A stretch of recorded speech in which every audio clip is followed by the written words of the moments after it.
No, so I'm Kelly Jenkins. I'm a 3L. I'm currently in the civil litigation clinic. Tammy is my main supervisor, and she is an incredible supervisor. But so is our other professor, Professor Katie Wallet.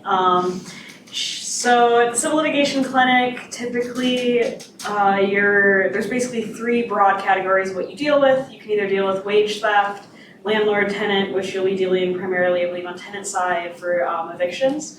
And then also domestic violence cases. The domestic violence cases kind of branch into two areas. There's client advocacy, as Young mentioned, for on that kind of side. When you get a case, you get a client, you are representing them in pursuit of obtaining what's essentially a restraining order.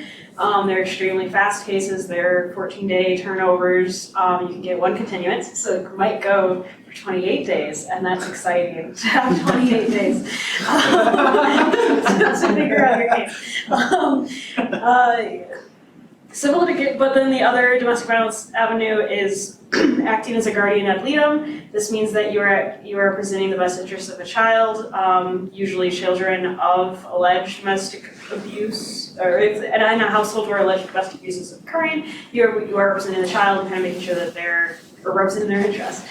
Making sure that they're safe, they're cared for. You recommend kind of parenting time after doing a lot of interviews. The civil litigation clinic is pretty heavy on people skills. It's a very good way of combining your legal learning within the school with being able to interview and get facts out of people, and then taking that forward and turning it into something that is serviceable for their interests.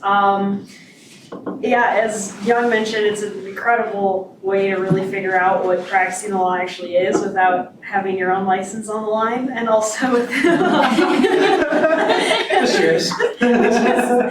kind of nice, but also in the sense of, these are real people with like real problems who you are helping, and so I think that really encourages you to take it more seriously than you maybe take a hypothetical midterm problem about some knockoff Game of Thrones characters. So I would highly recommend the clinic. I think especially as we move closer to graduation, I think that these practical skills are what you really should be seeking. Is really helpful to seek out during law school, especially when you have someone who does give you feedback, who is available for questions, and who will catch big problems before you get in front of a judge.